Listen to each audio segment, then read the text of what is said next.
is the best. And when we say that it is the best means, what do we mean by that? What we mean is that out of all the means that are there, this is the fastest and surest method of purifying our mind. Puja Guruji quoted from Bhagavad Gita also, how Bhagavad Gita best means for purifying our mind. Then we went on to understand what this vichara is. What do we mean by enquiry, right? And we started analyzing our impurities. When we have to purify our mind, we should first know what are those impurities which are there. Then only we can conduct an inquiry for it. So some of them were mentioned: raga, dvesha, adaya, kama, krodha, lobha, adaya, ahankara, swartha. And then we started inquiring to from where all these originate. So all of them are nothing but raga, dvesha.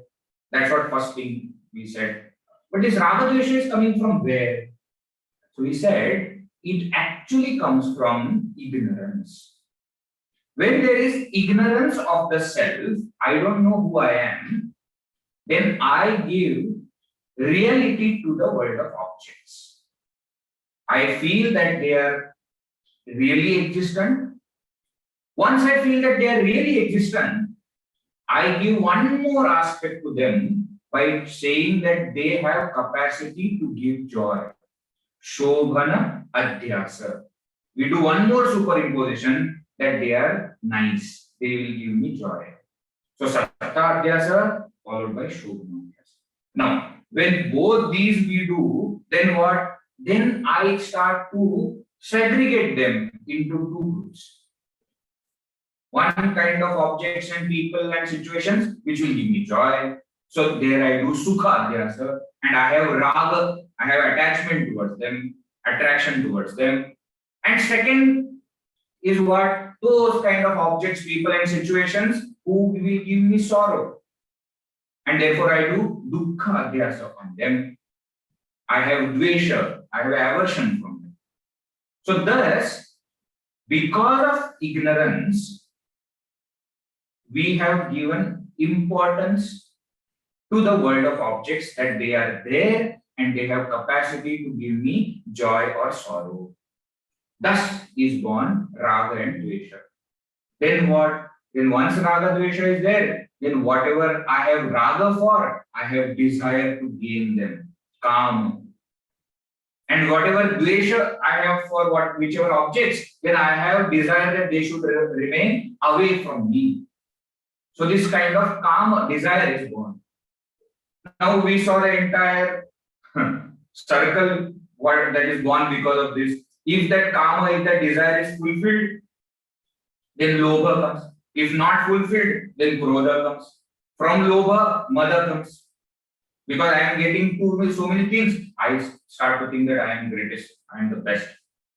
From krodha, moha comes, delusion.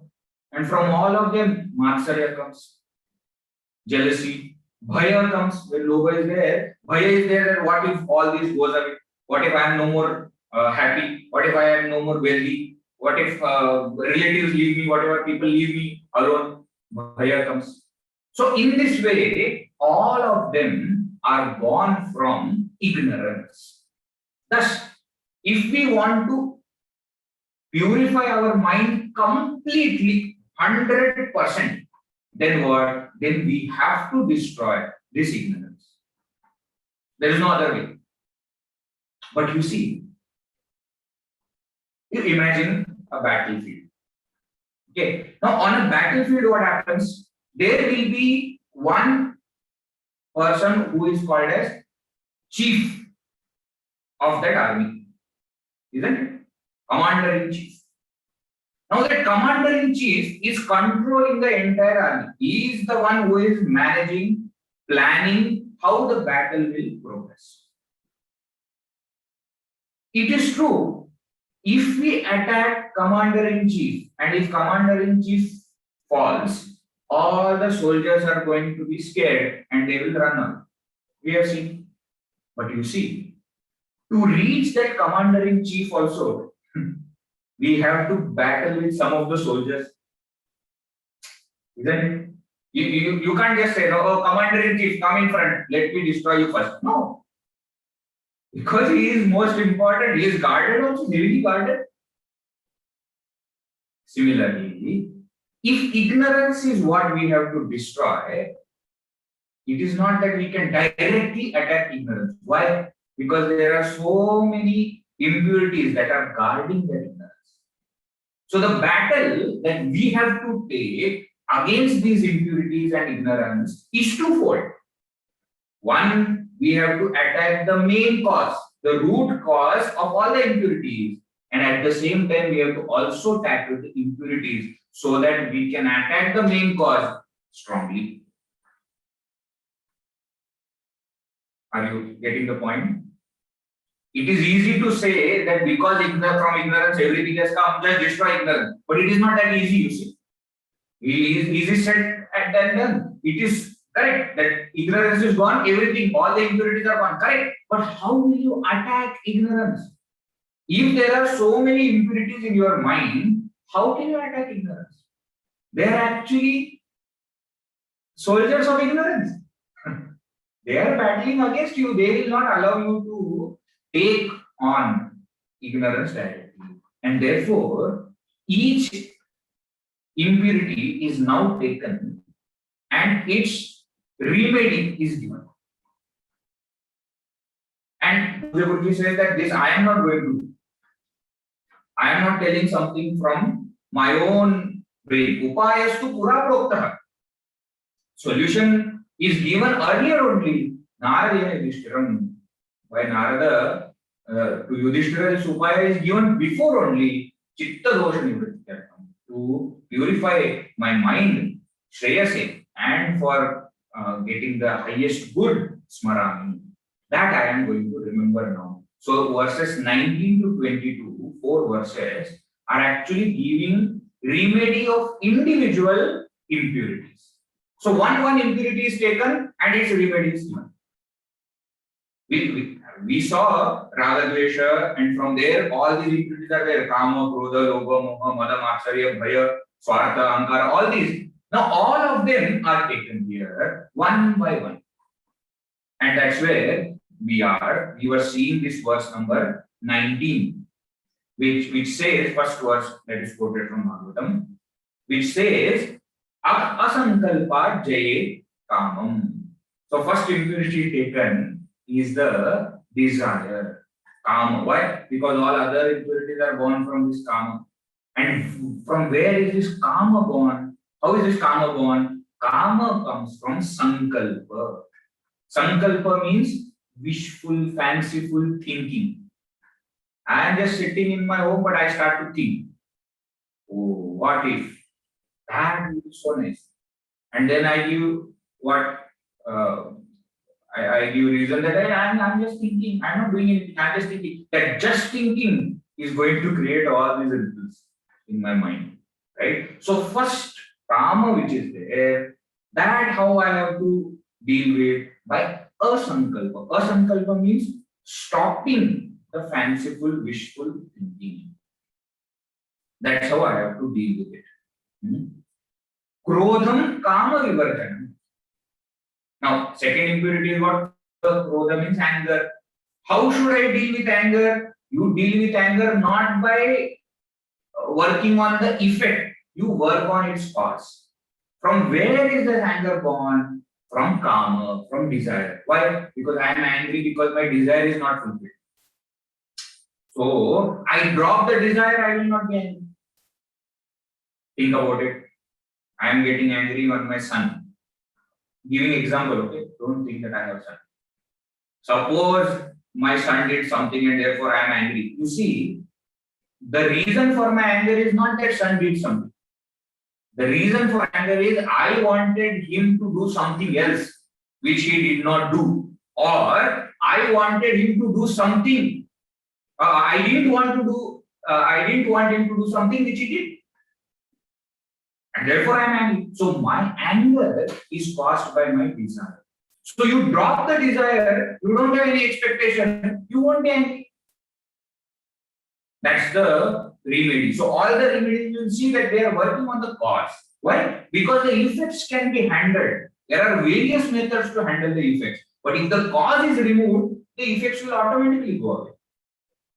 Right? So kama, anger, how I have to deal with by dropping the desire. And even for dropping the desire, we have to first drop insistence.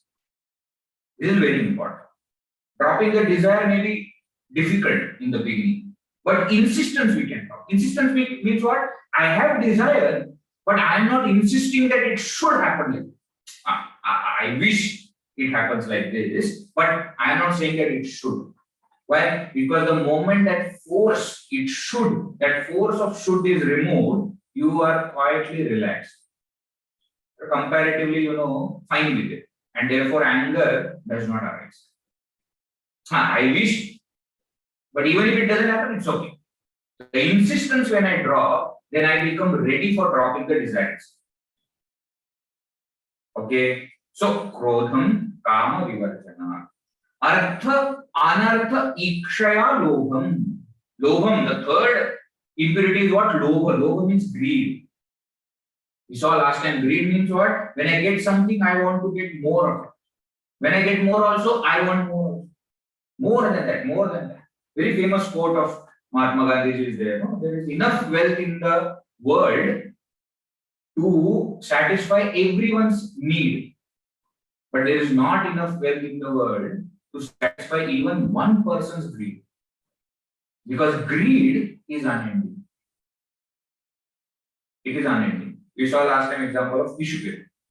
One tissue paper we remove, the second one comes out. Second you remove, the third one comes out. In the tissue paper box. You keep removing and it keeps coming. You keep satisfying the desire, you keep wanting to get more and more and more. It doesn't end. So how should I deal with that? Artha anartha ikshaya. Only when I understand that this artha, this wealth that I am getting is anartha, is a calamity, is a calamitous. Doesn't mean, see, wealth is calamity, doesn't mean that suddenly you should say that, oh, wealth I am not going to touch. No, not like that. We have to understand when is the wealth calamitous. Just hinted last time. When the wealth is earned for a wrong cause, for a selfish reason, it is calamitous. When it is earned through wrong means, cause is noble, but the means are wrong, then again that wealth is calamitous. Isn't it? When we have more than what we need, it is calamitous. And that's why the moment we think that we have more than what we want, we should give it away. Before it takes us down, we should share it with people. That's what wealth is supposed to be used for. Right? Understand artha is anartha. All these kind of wealth is calamitous. Please don't take it in a wrong sense that wealth is not required. No, wealth is required. But it should be used for where it is required. See, if we have to live in this world, wealth is required. Nobody is saying no. But clearly distinguish between what is my need and what is greed. Most of the times we really don't need it. But we say, it will be good, no, if we have that. It will be good. This is not needs. I need food, correct. I need clothes, correct. But that doesn't mean I need only food from 5-star restaurant and clothes only, what we said, from branded clothes, only branded clothes. That is not need, no. You see, clothes, correct. Clothes are required, fine. But branded clothes is not a need. Car may be required because if there is a family, but Mercedes, that you have to not think. See, again, I am not criticizing wealth, please understand. But what I am trying to explain is there is no end to it. You get that, you will keep thinking about getting more and more and more. Right?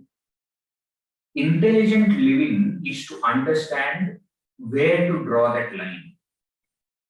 There are many great people, even in India, who are so wealthy, but still they do so much of charity. They live in a simple flat or simple house, simple car. Most of them drive their own vehicle. I don't want to take names, but there are so many such people, entrepreneurs, so many of them. That is called as intelligently using the wealth. Money is coming doesn't mean I have to hold on, right? So that lobha needs to be handled like this. Now, these three, Kama, Krodha, Lobha, are actually the main enemies of ours. That's why in Srimad Bhagavad Gita also, Bhagavan Shri Krishna says, Trividham narakasyenam dvaram nashanam atmana. Kamaha, Krodha, Tatha, Lobha, Tasmad etatrayam yachet. There are three doorways to hell, Naraka. If you want to go to hell, any one of these three you can have. And then you will be, surely your seat in the hell is booked. What are the three doorways? Kama. The central big doorway is desire. And then the two small doorways are Krodha and Lobha. And how to deal with them? There is a very beautiful story that once what happened, Devatas, Manushas and Asuras went to Brahma. Very famous story. Many of you may already know it. So Devatas, the gods, the deities of the heavens, Manushas, the human beings, and Asuras, the demons of the nether worlds. All of them went to Brahmaji. Why? Because Brahmaji is their grandfather, everybody's grandfather. He is the Pitama, he is from him only everything has come. So they went and they said that, oh, please, Brahmaji, please give us some advice as to how should we live. And Brahmaji, very interestingly, replied with one letter. He said, the. Not English, the, not PH. The, Sanskrit, the. Now, these three, Devatas, Manushas and Asuras, they understood the meaning of the in different ways. So, Devatas understood the as Dhamma. Dhamma means self-control. Why? Because in heavens, everything is available in plenty. You wish for it and it comes in front of you. Now, at such times, when you are in such situations, what you need most? Self-control. That even if I can get it, I should not get it. Even if I can, I should not. So they understood the as Dhamma. Manushas, the human beings, understood the as Dana. Dana means sharing, charity. Why? Because the main flaw in human being is selfishness. Isn't it? All of us are very selfish. Even when we have to share something with other person, we'll first see among the two chocolates which is the smaller one, and that we will give. Even in sharing, we have got preferences. Isn't it? Think about it. So Dana is what they understood as meaning of the. And Asuras, the demons, understood the meaning of the as Daya. Daya, compassion. Why? Because Asuras are supposed to be what we say as haughty-headed. They are very angry and they do lot of himsa, lot of violence. So for them, what is to be practiced? Compassion. For other beings, compassion. Now, these three Dhamma, Dana, and Daya are actually three remedies of these three main vices, these three main impurities. So, Kama is desire, is to be countered by Dhamma. Why? Because when I have desire, then what I must inculcate in me to get rid of that kama, dhamma, self-control. Krodha is to be countered with daya. Krodha is to be countered with daya. And lobha is to be countered with dana. See how beautiful. So actually, Brahmaji's Upadesha to all of us is to handle these three main impurities, which Bhagavan Shri Krishna has said as three doorways to hell. Okay, very, very important. Right. Now, for those who have studied Vedanta, we often speak of Eshana Traya, the three kinds of Eshanas that everyone has. Sometimes they call it as Putreshana, Vitteshana, Lokeshana. Sometimes, like in case of Ramakrishna Paramahamsaji's language, he will call it as Kamini Kanchana Kirti. So, the different ways of explaining what kind of desires people have. Strong desires. What is that? The desire to have progeny, family, etc. One kind of desire. Second is the desire to have wealth. And third is the desire to have power, desire to have followers, desire to have people who listen to us. This is actually Kama Krodha Lobha, if we correctly understand it. Okay, and that is what we need to deal with by these three Dhamma for Kama, then Daya for Krodha, and Dana for Lobha. In this way, we have to handle these three main impurities. Then what is the fourth one? Bhayam Tattva Avamarshana. The fourth one is fear. Now this fear is where what we were analyzing in the last session when we stopped. So we saw that fear is always, we think that it is fear of unknown, but we never have fear of unknown. Actually, the fear is always of known. But fear comes when it is unexpected. We don't expect it, and therefore we suddenly are afraid of it. We were thinking of it, if you remember. We say that I am afraid of darkness, but actually I am not afraid of darkness. I am afraid of somebody being there in that darkness. Actually, of darkness, if I am afraid, I can't close my eyes, because then there is darkness and then I'll be afraid. I can't sleep then. But that's not the cause of fear. Cause of fear is something being there. I am not afraid of height. I am afraid of falling. Because if I am afraid of height, I cannot sit quietly on 20th floor inside a house. But I can do that. Only when I go near the terrace or the balcony, then suddenly that fear comes. So actually, the fear is not of height. Fear is of falling. Fear is not of water. Fear is of drowning. Fear is not of fire, fear is of getting burned.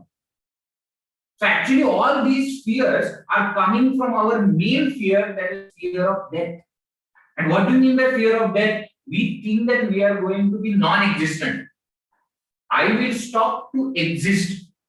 And that's what freaks me out, as they say. That's what gets me afraid. Why? See, because it is against our nature. Earlier we have seen that my nature is existence. And therefore, when the thought comes that I will not exist, then that thought creates scare in my heart, in my mind. And people have different kinds of fears, of course, but the fear of death is there. Fear of public speaking, they say, is the second fear that the maximum people have. But our rishis, our ancestors, analyzed it much deeper. And they said the main cause of fear is duality. See what a beautiful. Dvitiyadvari bhayam bhavati. Upanishadic statement is there. From the thought of second, fear is born. Thought of second means what? When I think something is other than me, then I am afraid of that thing. If something is me, I am not afraid.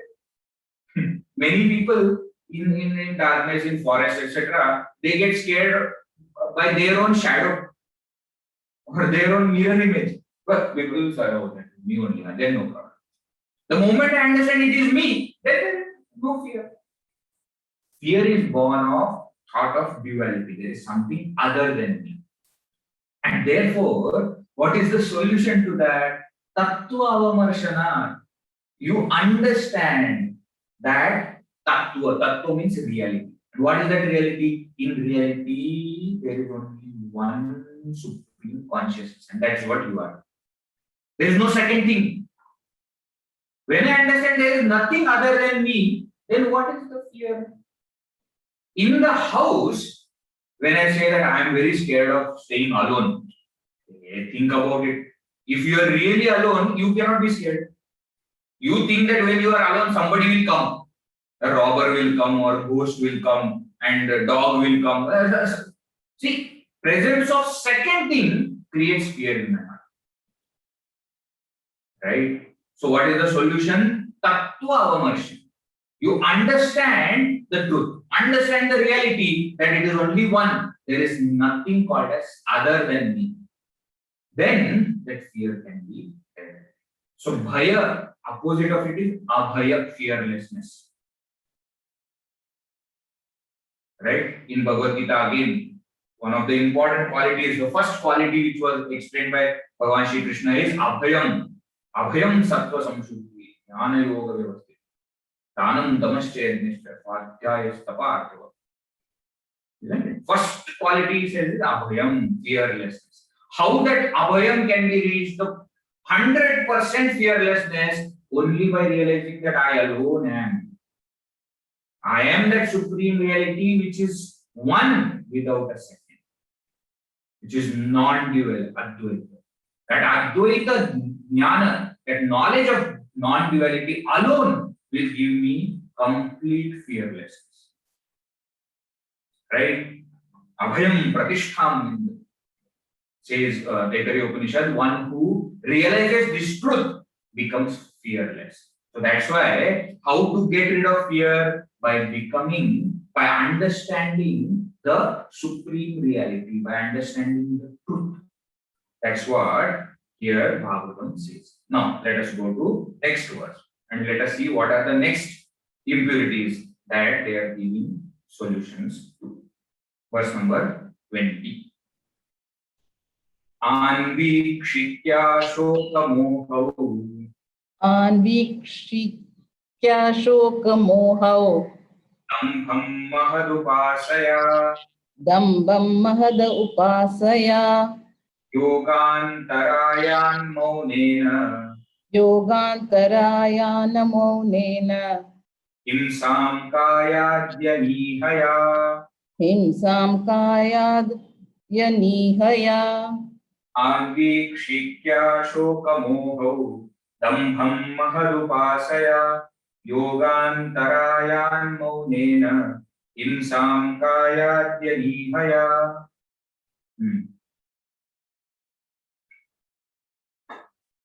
I changed the tune. Went back to Bhagavad Gita. Never mind, Bhagavatam. Shloka is from Bhagavatam, so that's okay. The next two impurities that are taken are Shoka Moha.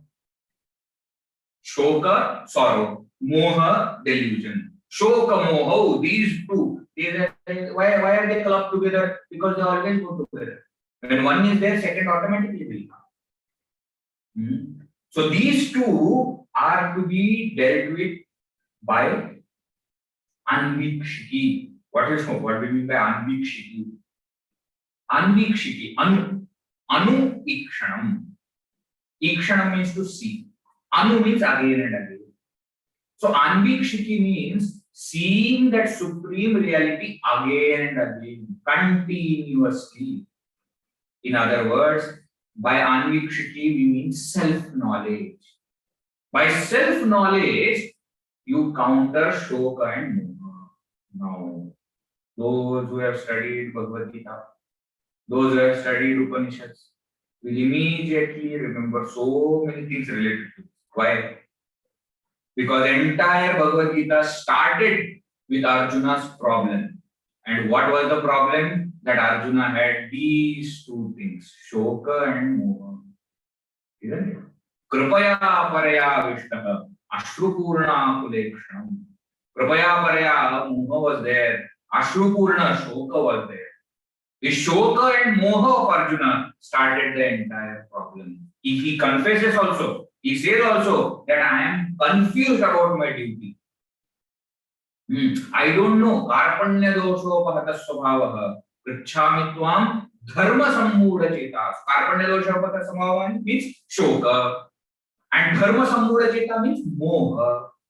These were the two main problems that Arjuna had. Arjuna forgot who he is. Delusion came.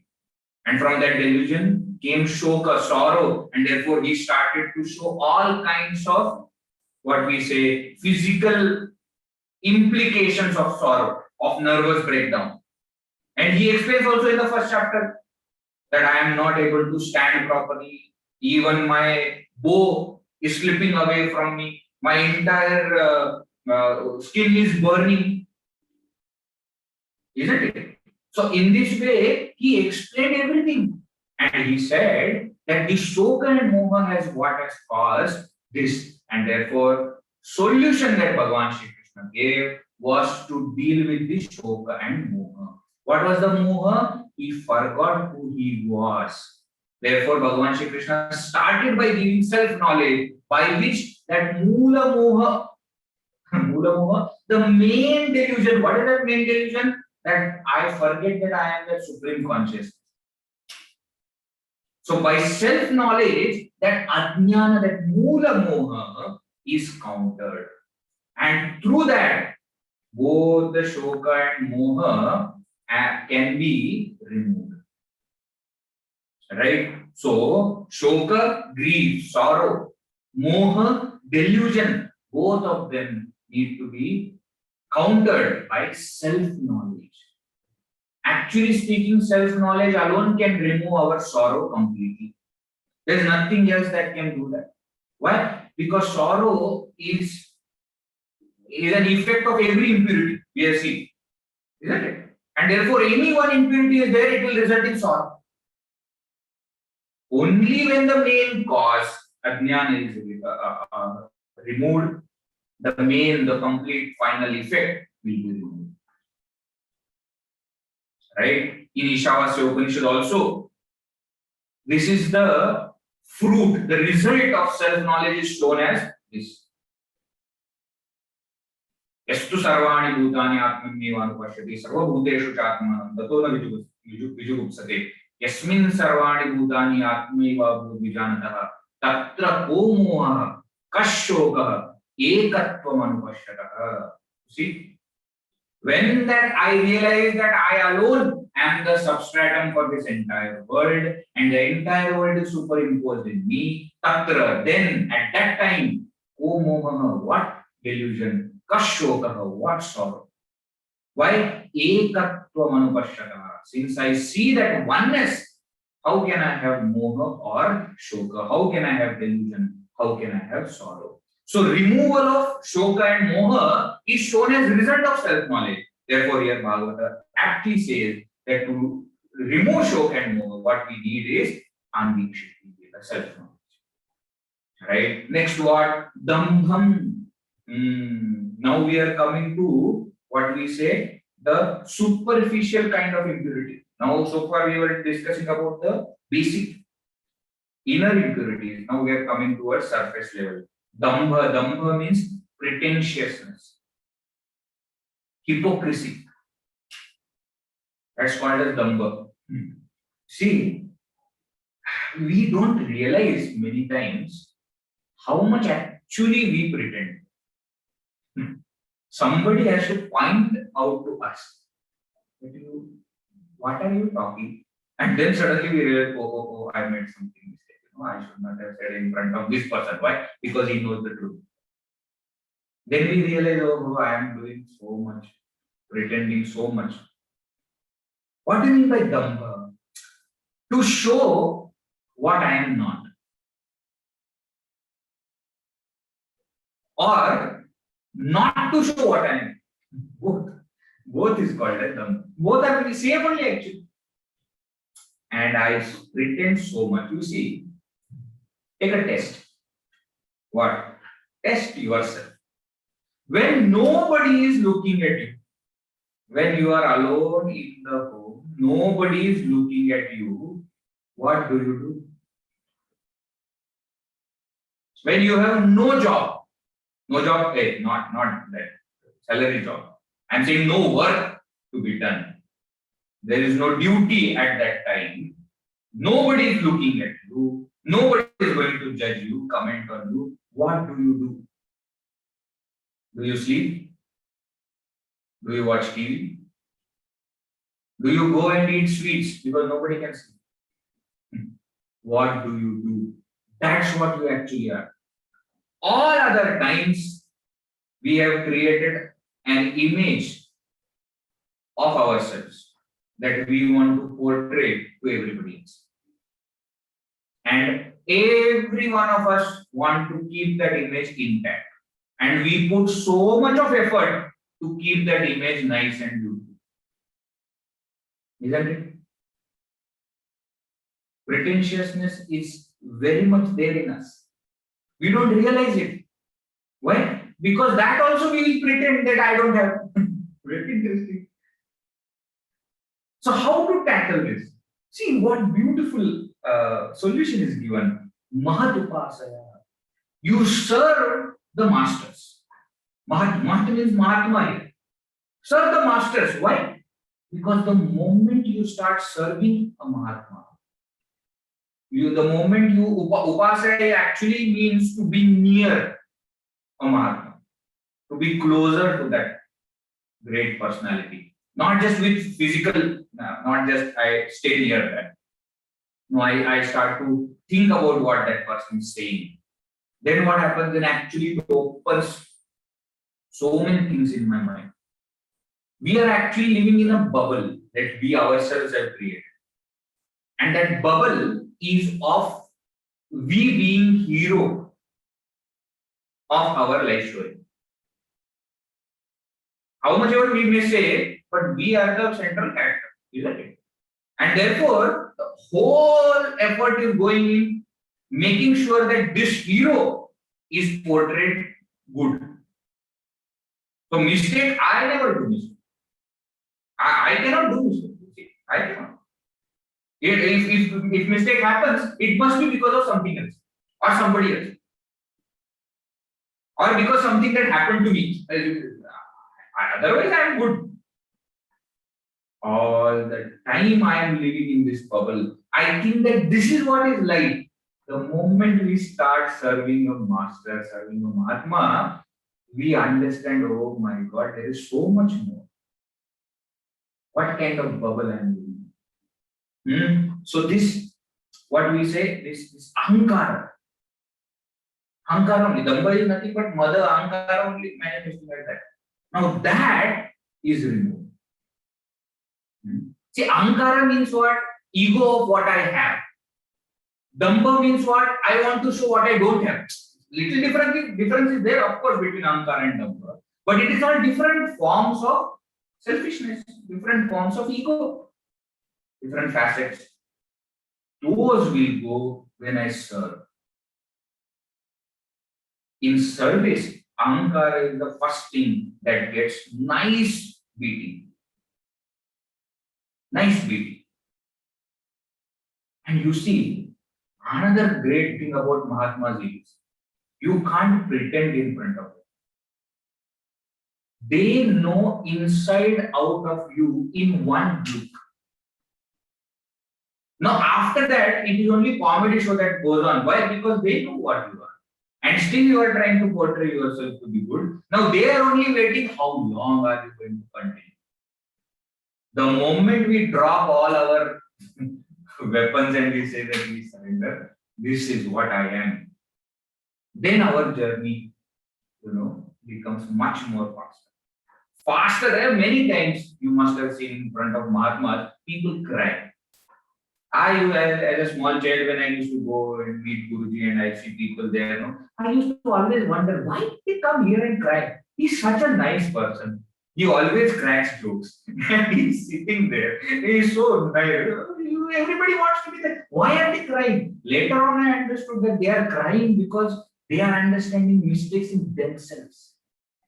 They understand how pretentious we are. They understand what kind of thinking we are having. When they are there in the presence of that Mahatma, they cry not because he has said something, but because they understand how foolish of. And that when happens with those tears, our ahankara also goes away. Then the Mahatma starts to work. And he works on us so beautifully that thereafter we just stand. And we don't even realize. That is when we start to say that everything that happens is by his grace. No more we say that I did it. You can't gather that courage to say that I did. Because you know 100% sure that you are capable of doing only one thing, and that is mistake. So if something good has happened, it must be by God's grace. It must be by that Guru's grace. It's not possible that I will do something good. Dambham mahadupasaya. Seva goes long. Seva goes long. Dambham mahadupasaya. Yoga antarayan maunena. Yoga antaraya. Antaraya means obstacles. Obstacles in the path of yoga. Now we have to understand this Upadesha is coming from Bhagavatam. And Srimad Bhagavatam is a Shastra for all paths. Of course, there will be a path of Ashtanga Yoga which is explained in Bhagavad Puran. And therefore the obstacles coming on that path also are spoken of here. What are those obstacles? Raga, Dvesha, Abhinivesha, Kashaya, Rasaswada, all these kind of obstacles they speak of in the path of yoga. All of that. See, what it simply means is when I start practicing yoga, yoga doesn't just mean twisting the body, okay? Asana is only one step of yoga. Yama, Niyama, Asana, third step. Then Pranayama, Pratyahara, Dharana, Dhyana, Samadhi. Samadhi is the final step. So that is called Ashtanga Yoga. So when I am practicing meditation, when I am living this spiritual life, many powers come to me. Siddhis come to me. Don't immediately start imagining that I will be able to, do magical things. I am not just telling that. I am telling you simple siddhis also. You start understanding what the other person thinks. It's a very dangerous siddhi. Why? Because first of all, you are already, so much troubled by your own mind and your own mental thought. Now, if you start to understand thoughts of other person, it is a very bad thing to ask, and therefore we should never have it. But such things you start, the moment you look at person, you know that something is happening. That person is sad, that person is afraid, that person is angry. You start to know that. And then what happens? You start to boast that I know. I have this power. I can sense. Don't do that. Why? That is the obstacle. In the path of yoga also, the siddhis are considered to be obstacles. So what should I do at that time? Maunena. Mauna. Mauna means silence. Silence means don't work on it. Don't work on getting more and more such powers. Shastra, they will speak of 8 kinds of powers. Anima, Lahima, Mahima, Garima, etc. Prakamya, Ishitva, Vashitva. Prakti. These 8 kind of powers they speak of. None of this you should fall for. Why? Because what happens is if you fall for it, then you will keep roaming there. You will forget what is your meaning. You will forget that all this yoga, why am I doing? So that I will realize that supreme. So whatever else comes, no, ignore. Mauna means silently ignore. Just go up. Don't listen to it. Don't pursue it. Don't speak of it. That I have this. Maunena. Himsam kayani animaya. Himsa means violence. How should I counter that? Many people are very violent, injury. Ahimsa is generally considered to be a virtue. So opposite of that is himsa. How should I tackle it? Kayadi anihaya. By controlling one's physical activities. Be very, very, very careful.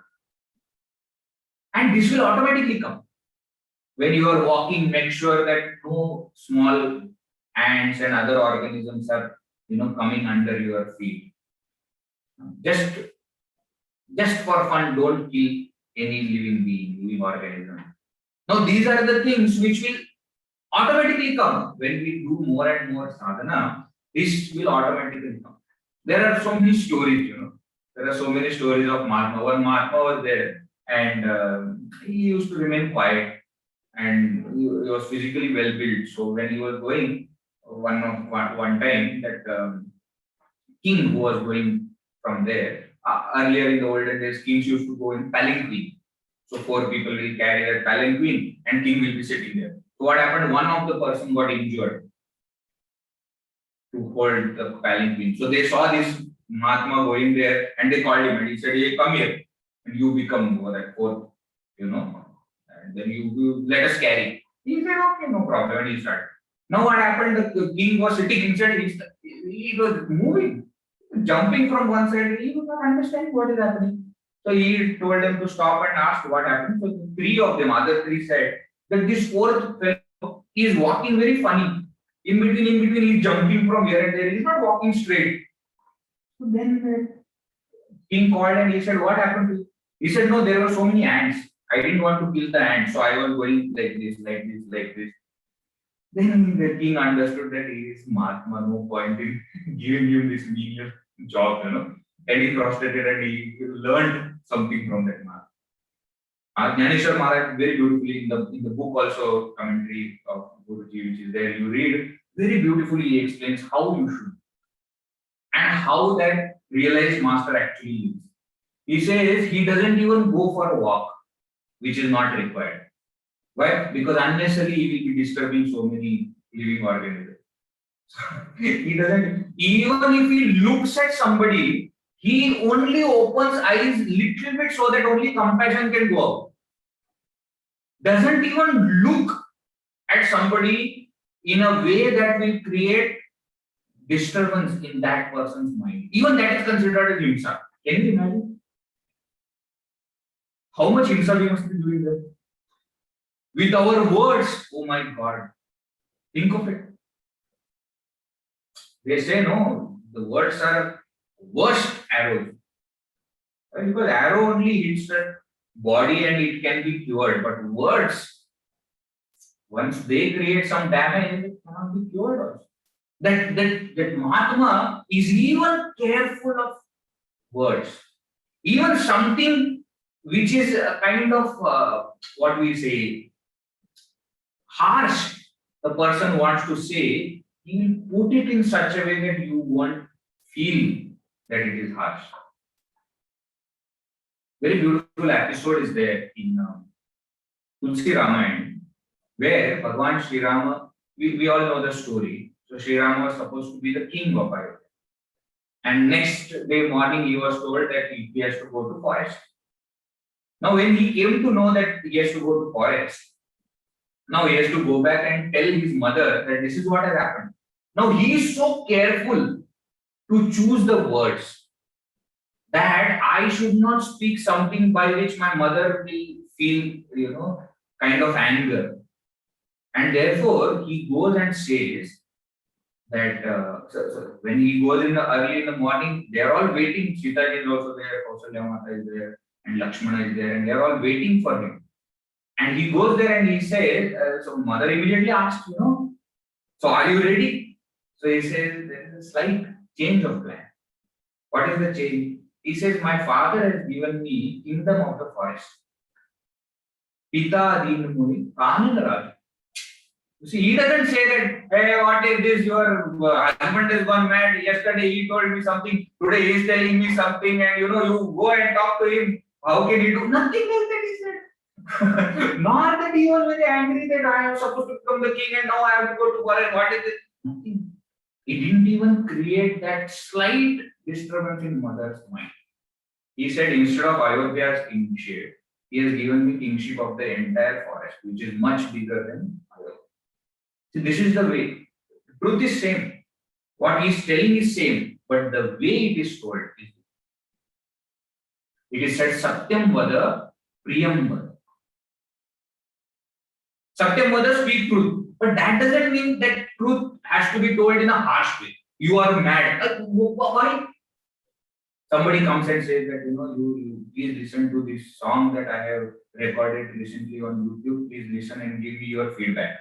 And then you give your feedback. What? It is utter nonsense that you are doing this. And how can you even think that you can sing? And when you open your mouth, why? Why? See, my point is, Satyam Vada doesn't mean you have to be harsh. And let us not forget that it is your opinion about that person. It may not be true. So when it is your opinion, and why I am emphasizing on this point? Because many people are proud that they are very straightforward. And they say, I don't do all this kind of nonsense business. I tell whatever is there. But you don't have to be harsh in doing that. You can tell the same truth in a nice way. And even if, let us for a moment believe that you are a master in music and therefore somebody is asking your opinion and you have to give your opinion, doesn't mean it has to be harsh. It can be nice. You can tell that person that it was nice attempt. I understand that it was your first attempt. Very good. Please keep doing. Next time, please choose a kind of song which suits your voice. No, many people will say, no, Sami, this is all, beating around the bush. No, but that is what is required sometimes. A person has done something new. What is the point in demoralizing or her?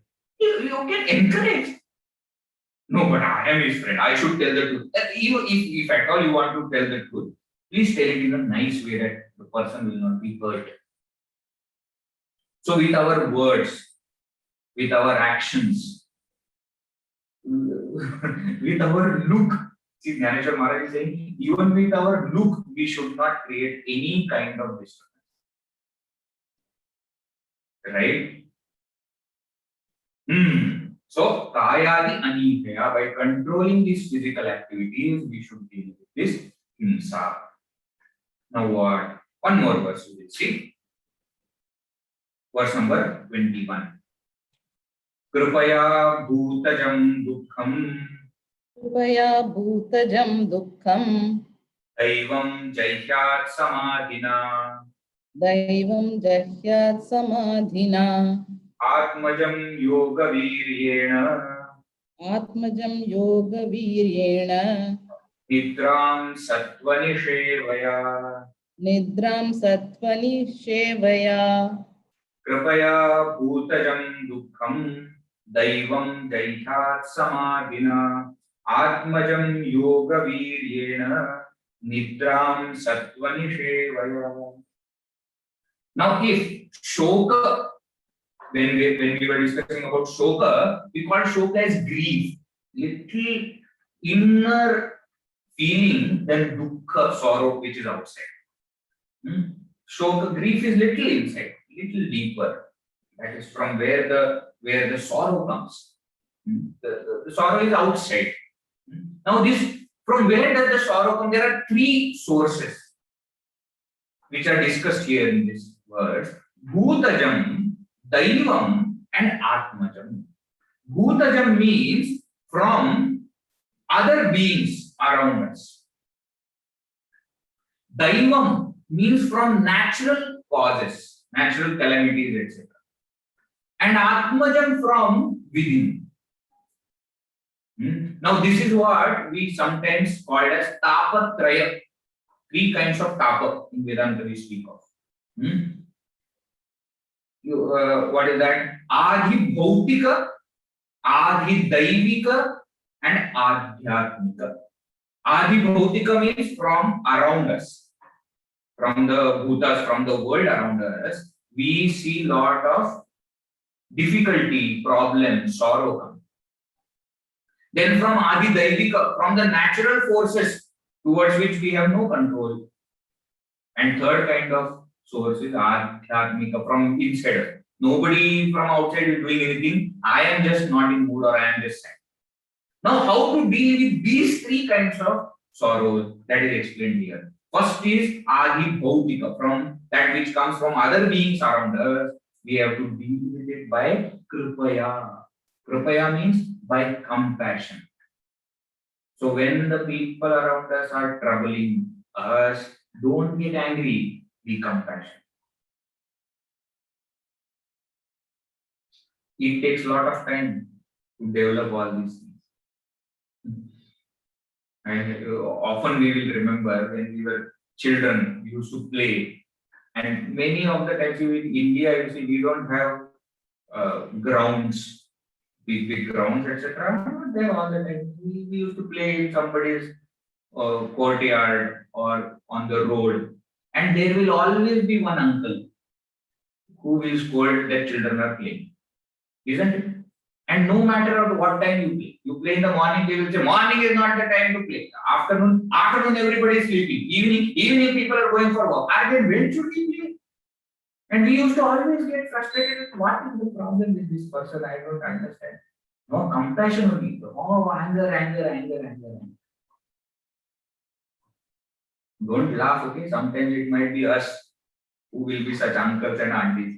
Children will be saying that this is the person, cause of all my problems. He comes and he starts to talk and he starts to do it. When people around us we think that are creating sorrow for me, I must be compassionate towards them. Why? Because they are power people there. Why? They are also struggling in their own life. Everybody is going through different ups and downs that we are not aware of. By being angry, we are not understanding the background from which they are.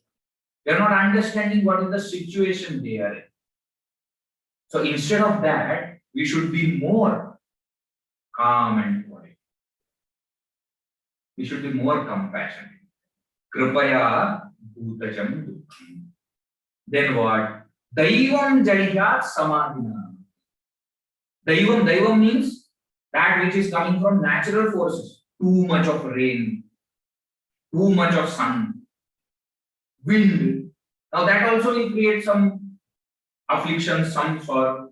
How should I do? Samadhi. Here samadhi means samahita dhi. Samadhi. Samahita buddhi means what? Equanimous mind. I have to remain equanimous. Today it is too cold. Okay. Do what? We do too much. We just little temperature here and there, and all our things start to in the class also many people do that. They want to tell the teacher who is sitting on the stage, that fan. Tell your volunteers to switch on the fan. So they will start to take this and do this. Hey, what will happen? This much small book, nothing, no air comes. And if at all there is no air in the hall, then how the air will come? But some are other extreme, that the AC is too strong. So therefore they will put shawl and this and that, and they will sit like this and go. Keep your mind away from that. Focus on what the teacher is telling. We don't have control over it. If we are sitting with other people, then the temperature is going to be according to what everybody wants. You cannot choose for yourself. Often it happens in camps, etc., when they are sharing rooms. One person wants fan, another doesn't want fan. So they start fighting. And then they say, Veggie, please change the room. What will happen by changing the room? Nothing, the other person will be same. You will have some other problems with that person. Samadhina. Be equanimous. Remember why you have come here. You have come here to attend the camp, listen to Vedanta, bring some change in your life. Focus on that. Samadhi, here, Samahita Buddhi means what? The mind is equanimous. Why? Because mind is not interested in those things. Mind is interested in some higher thing. And therefore it says it doesn't matter. It doesn't matter. Today it is too hot. So Doesn't matter. Today it is too cold, so it doesn't matter. I am not here for enjoying that heat and cold. I am here for something else. So I focus on that. All other things I just say, let it be. Daivam Jayat Samadhina. Atmajam Yoga Viryana. Now the third kind of thing, you can't blame anything else. At least people around you or natural forces you can blame. But the third kind is coming from within. Now that how I have to do Yoga Viryana by the strength of your sadhana. Nobody from outside is creating any disturbance. Temperature is perfect, how it should be. There are no other sounds coming which are disturbing you, but still you are not able to focus in the class. Why? Because inside the mind something is happening. Mind is suddenly thinking that what happened to pizza? Vedanta class, what happened? Pizza? Where? Pizza is coming? No, actually, Veji, I was not thinking about pizza, but now that you have mentioned, now I am thinking about it. Focus on the topic. Now, these are the obstacles coming from inside. I must have ability to say, shut up to myself, saying that I am not going to think about it. See, when we are doing something, we are talking to somebody and some unnecessary call comes, phone call. What do we say? We don't pick up. We say, we'll get to that later. Similarly, do to the mind. When mind throws some thought like this, which is not required at that time, you tell the mind, I'll get to that later. Let me finish the class, then I will call you back. Don't worry, I will get you. I will speak to you, but not now. For that, I need sadhana, strength of sadhana. Therefore, yoga virya. Virya means strength. Then what? Then nidra, sleep. Favorite. When any spiritual practice we undertake, the first thing that always comes is sleep. Whether we are sitting in the class, whether we are doing japa, whether we are trying to meditate, any spiritual practice we take, first thing that comes is sleep. How to handle that? Sattva nishevaya, by sattvic habits. What do you mean by sattvic habits? You see that nidra is coming because you are doing something in the day which is not right. That's why Bhagavan Shri Krishna also, by explaining in 6th chapter of Bhagavad Gita, he speaks of how balanced life we should have. So that it is not to any extreme. We are neither eating too much nor restraining too much. We are not walking too much nor sleeping too much. In this way he explains. He says why? Because what we do rest of the time affects our sadhana time. When we are sitting in the class, suppose I did not have a good sleep at night or a nap in the afternoon, it is going to affect the class. Of course it is going to affect the class. It's going to affect the class means going to affect my mind in the class. Right? So develop those sattvic habits. Sleep in time, get up in time, eat at proper time, and eat whatever is required. Don't eat too much. If you eat too much also, you will be sleepy. If you eat less also, you will be disturbed.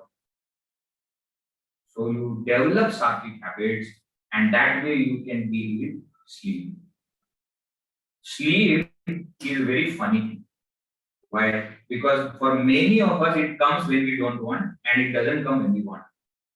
Many people are just lying down there. Come, sleep, come. But it doesn't come. And all other times when it should not come, it comes. When we are traveling in bus or train, at next stop I have to get up. That time sleep will come and you will miss the stop. All other times when I wanted, it come, it does not come. Why? Because my habits are not so. When that all is there, see, actually speaking, if I follow my daily schedule properly, by the time dinner is over and little bit of exercise, etc., walking, etc., I have done, automatically I will be sleeping. You don't have to do anything to be sleeping. If I actually follow everything properly, it will come out. And it will go off also in the morning automatically. You don't have to put efforts again there. Right? So develop those sattvic habits. Now, one more verse is there that we will see in the next class, and in the next class, I think we will complete the text also. If anybody has got any question, any doubt today, can ask.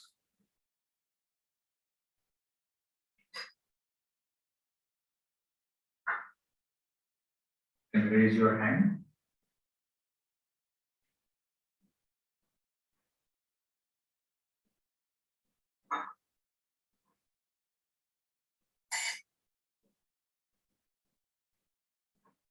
No question?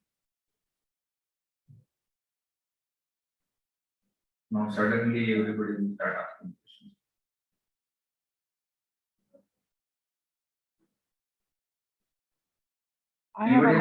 I have allowed participants to unmute, so you can unmute yourself. Yes. Saloni, you can unmute yourself. Hari Om Vedji.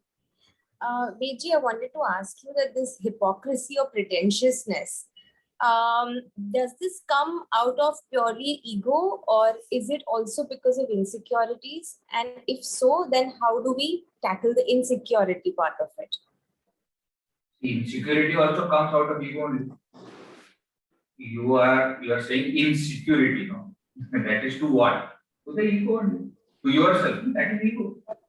Now this insecurity comes. Why? Why does the insecurity come? Because I think that what state I am in right now, I may not be in that state later. That's called an insecurity. It may be the state of happiness, it may be state of wealth, it may be state of power, position, anything. But I think that I am not going to be like that. This insecurity feeling actually, ideally, should not give rise to pretentiousness. Ideally, it should not. Because actually, by pretending, you are creating problems for you. Actually, you should be insecure about your pretentiousness. Because that is going to create problems for you. How to handle this insecurity problem? First, understand that everything in the world is not about you. Everybody has got their own life. And see what happens, many times we watch too much of television, movies and serials, etc. And therefore, we actually think that there are some cunning people in the world who are here only to destroy me. Nobody is there. Nobody has time to do that,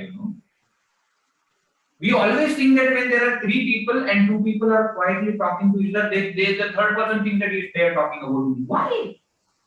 Don't you think that there are 100 other topics possible that they can talk about? That's called insecurity. What are they talking about? We think that everything in the world is happening for me. Hey, relax. You are not the only living being. That's how you have to tackle this insecurity. Relax. When you serve, that's why the dambam, the counter is service. Because that service will open your mind and you will understand that everything is not about me. There is a bigger thing that is going on in the world. Okay. Vedji, there are some questions in the chat, no? Yeah, so 2 of them. What is Adi Yajnika? No.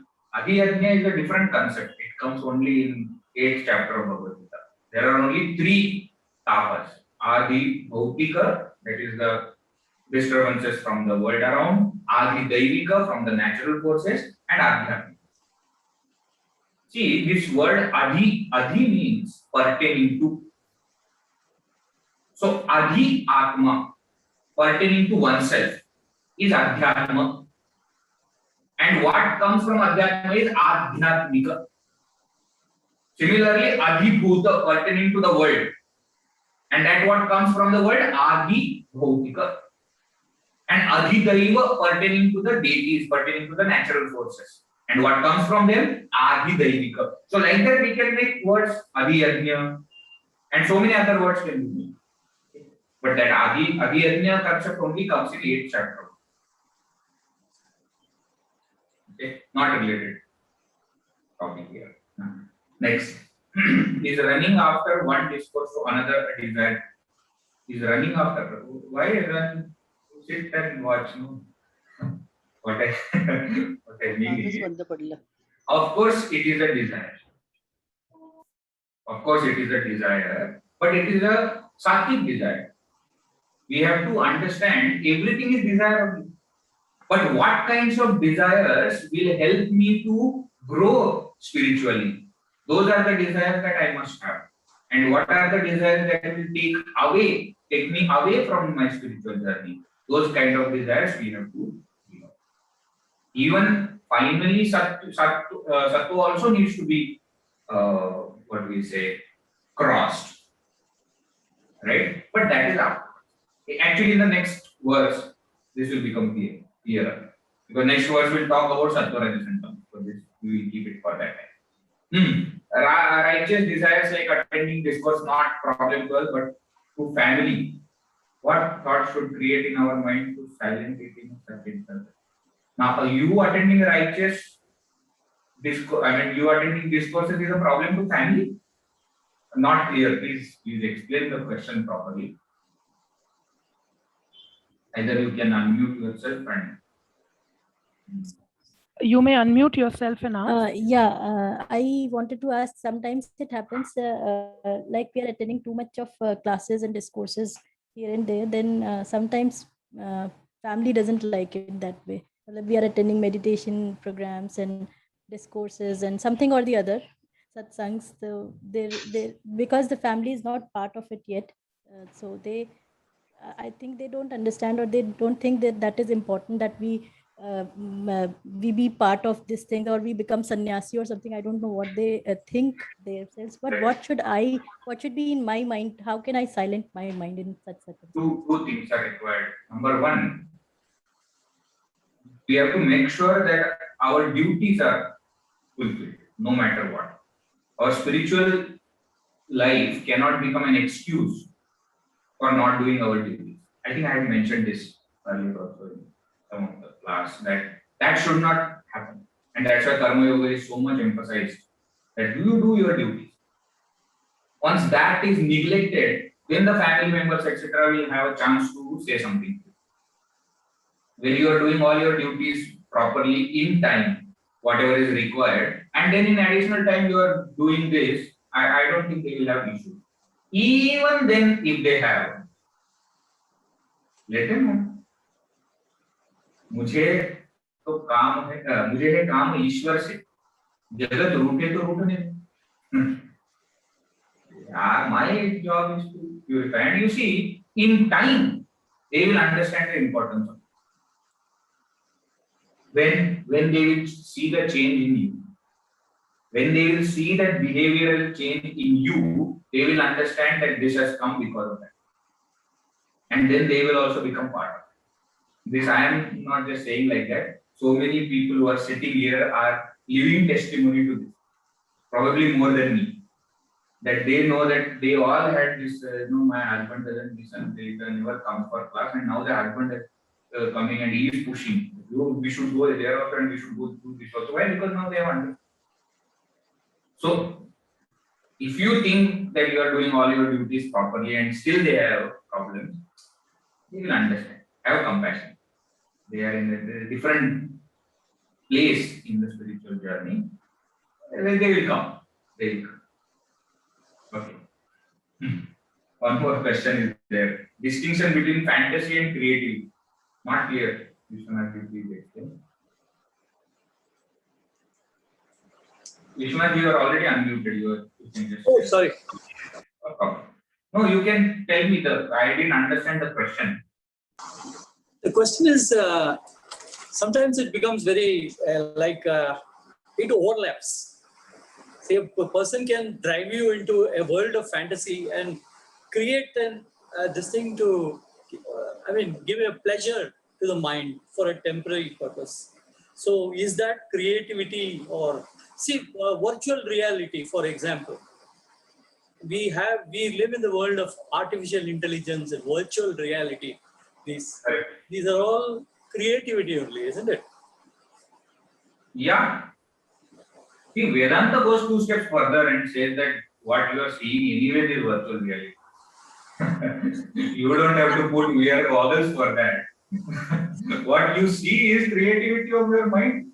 You see, there is a rose, and that rose is seen differently by different people. Isn't it? A biologist sees that rose very differently than a poet, than a lover. Now this is creativity. The rose is same. Everything is play of mind, whether it is a fantasy or creativity. Everything is play of mind. Right. Next, won't developing humility get rid of impurities, understanding that it is through God's blessings, everything is happening. We are blessed with good health. Yes, of course. That will come next verse. Okay. Yes. You can unmute yourself.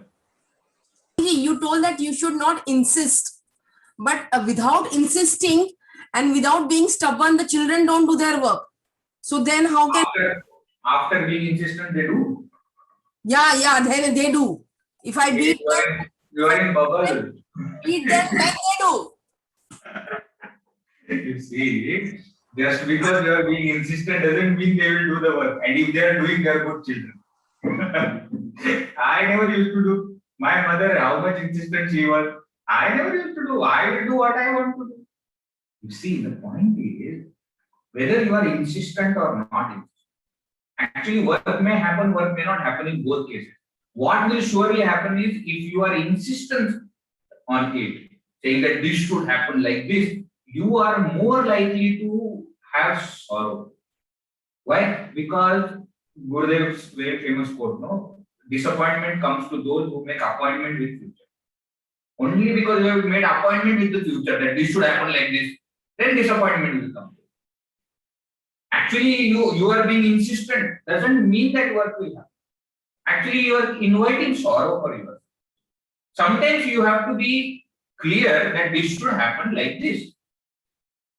Right? Now, you are talking about children in company, etc. Also, if you are boss, you are supposed to put that rule. This has to happen like this. But in your mind, expect that people are not going to follow that rule. Very many times people ask me this question: what is the management advice that you want to give? I always say that you create systems, but believe or understand that people are not going to follow those systems. Then you will be at risk. Because you put your heart and soul in creating that system, and then people don't follow it, then you get it. Why did I create and I told you? Everybody is not like you. Everybody is not going to follow that. You may create perfect system. People are not going to remain perfect. You try to create as better system as possible. Nobody is saying no to that. But in your mind, deep inside, you should always expect that it is not going to happen how I want it to happen. That kind of opening will give you that space that you will not be sad. Last question, Lakshmi. Hari Om Vedji. I thought I'll ask in continuation to what is being discussed about insistence only. Sometimes insistence may be required for the good of the person who has to follow that instruction. Maybe How on do you medical. know? How do you know? That is not good for the person. That's what you think is good for the person.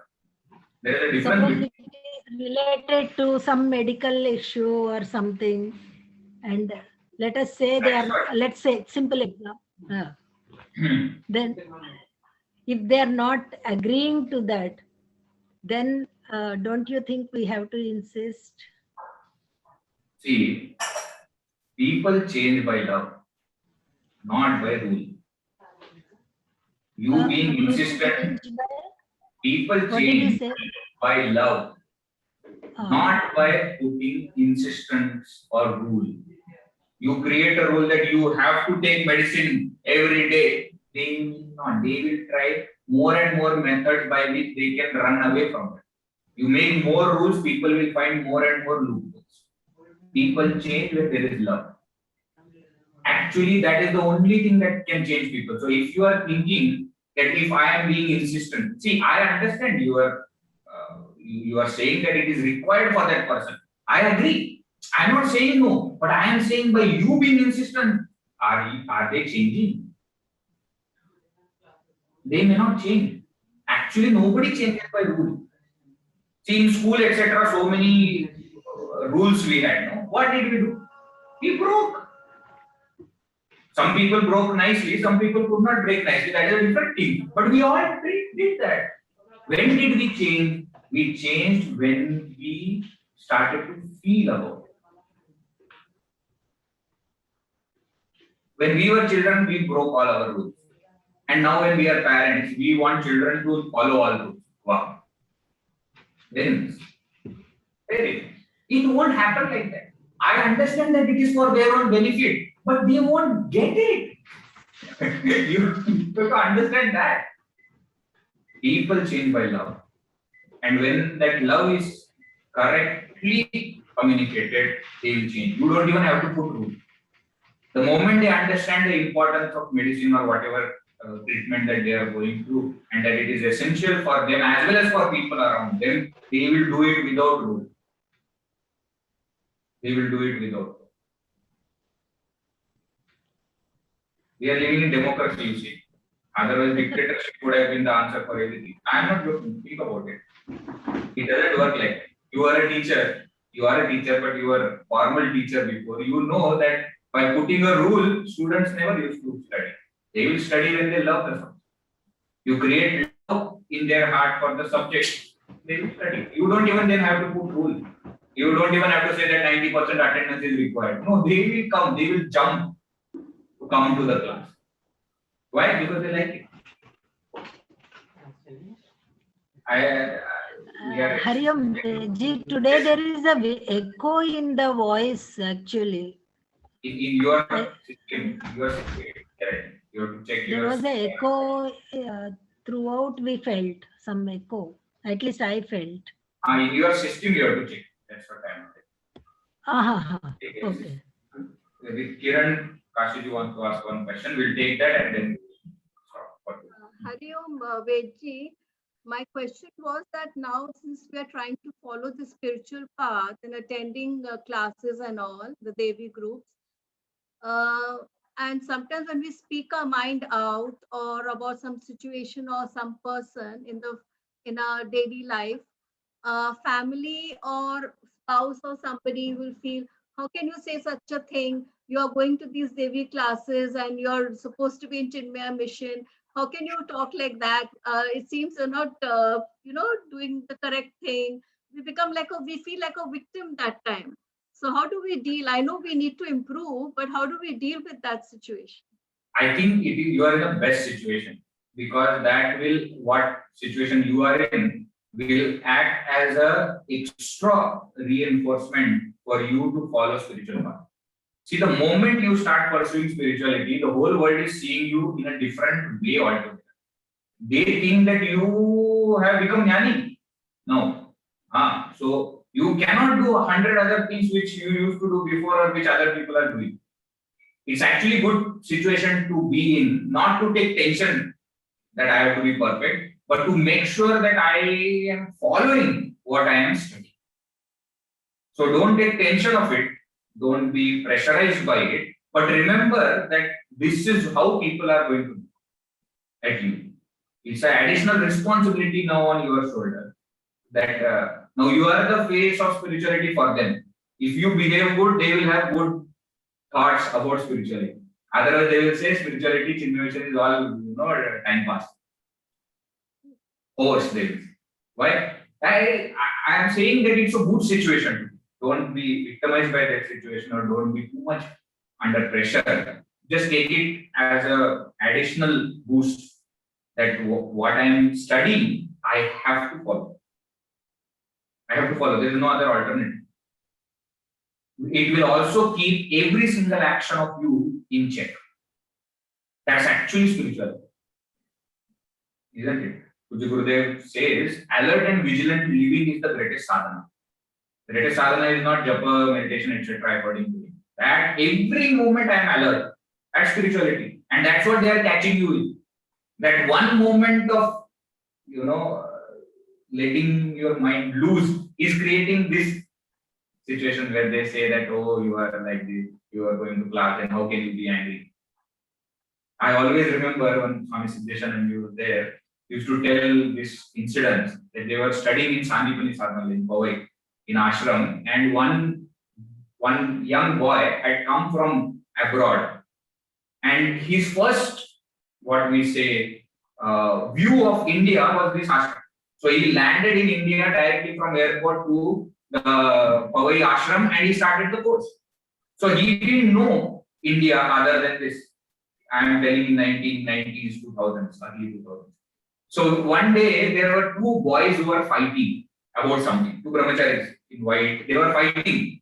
And this man, he could not just take it, and he shouted that, how can you fight? You are Indians.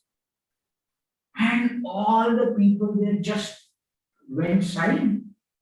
Because this is what people outside think about us. That we are spiritual people, we cannot be angry. Swamiji says that was eye-opener for all. That this is what is spirituality, that India is known for. Then what? Then after that, every single time, they will be very conscious that, am I following what I am learning? See, again, that should not lead us to pretentiousness.